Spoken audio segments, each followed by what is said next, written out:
नमस्कार बच्चों। आज हम उपस्थित हैं कक्षा 7वीं विषय हिंदी पाठ 4 कठपुतली के साथ।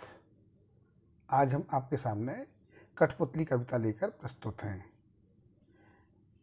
तो सबसे पहले हम इस कविता में क्या दिया गया है उसके बारे में थोड़ी सी जानकारी हासिल करेंगे। इस कविता में कठपुतलियाँ स्वतंत्रता की इच्छा में स्वयं अपनी बात व्यक्त कर रही हैं। अर्थात कठपुतलियाँ स्वयं अपने मनोइच्छा को व्यक्त कर रही हैं। वो स्वतंत्र होना चाह रही हैं। उनके समक्ष स्वतंत्रता को साकार बनाने वाली चुनौतियाँ हैं। अर्थात उनके सामने स्वतंत्रता के मार्ग की बहुत सारी चुनौतियाँ हैं। धागे में बंधी हुई कठपुतलियाँ पराधीन हैं, अर्थात परतंत्र हैं या गुलाम हैं। इन्हें दूसरों के इशारे पर नाचने से दुख होता है, अर्थात इसमें दूसरों के इशारों पर नाचने में इन्हें प्रसन्नता नहीं होती। दुख से बाहर निकलने के लिए या प्रसन्नता प्राप्त करने के लिए एक कठपुतली विद्रोह कर देती है, अर्थात अपना विद्रोह का स्वर तेज करती है, सबके सामने अपने भाव प्रकट करती है। वह अपने पांव पर खड़ी होना चाहती है, अर्थात अपने कार्य अपनी इच्छा अनुसार करना चाहती है। उसकी बात सभी कठपुतलियों को अच्छी लगी। कहने का अर्थ, सारी कठपुतलियाँ भी उस कठपुतली के वचनों से या बातों से सहमत हो गई और उसके स्वर में स्वर मिलाने लगी। स्वतंत्र रहना कौन नहीं चाहता, स्वतंत्र रहना कौन नहीं चाहता, लेकिन जब पहली कठपुतली पर सबकी स्वतंत्रता की जिम्मेदारी आती है तो वह सोच समझकर कदम उठाना जरूरी समझती है। जब पहली कठपुतली को समझ में आया कि सारी कठपुतलियों की स्वतंत्रता की जवाबदारी तो मुझे ही मिलेगी, तब फिर वह सोचने लगी कि हर कदम मुझे सोच समझकर उठाना पड़ेगा। चलिए देखते हैं कविता के पहले पद में। कठपुतली गुस्से से उबली, बोली, ये धागे क्यों हैं मेरे पीछे आगे, इन्हें तोड़ दो, मुझे मेरे पांव पर छोड़ दो।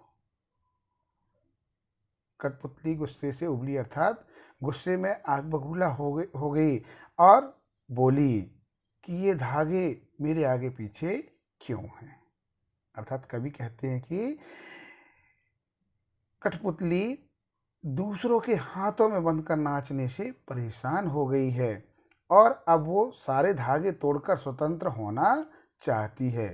वो गुस्से में कह उठती है कि मेरे आगे पीछे धागे क्यों बंधे हुए हैं और अब मुझे मेरे पैरों पर छोड़ दो और ये सारे धागे तोड़ दो।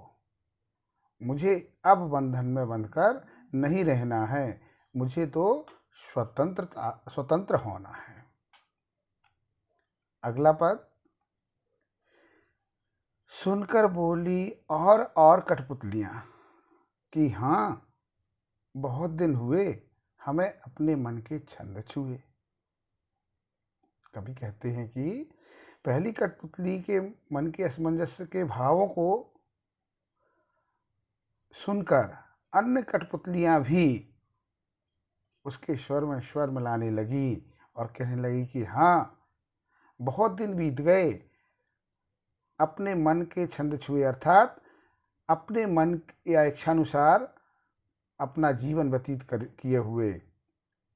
अभी तक तो हम केवल दूसरों के इशारों पर ही अपने कार्य व्यवहार को अंजाम देते हैं। अंतिम पद, मगर पहली कठपुतली सोचने लगी, ये कैसी इच्छा मेरे मन में जगी।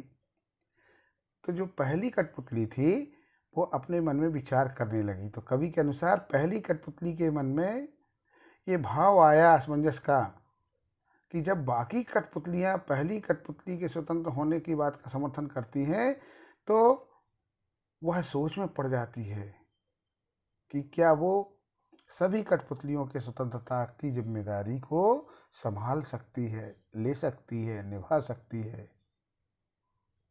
इस प्रकार वह अपना हर कदम सोच समझकर उठाने के बारे में सोचने लगी।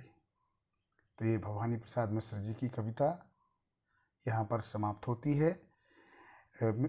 कवि ने कठपुतली के माध्यम से अपने अंदर के जो गुलामी की जंजीरों में जकड़े हुए थे उन भावों से मुक्त होने का एक दृश्य प्रस्तुत किया है।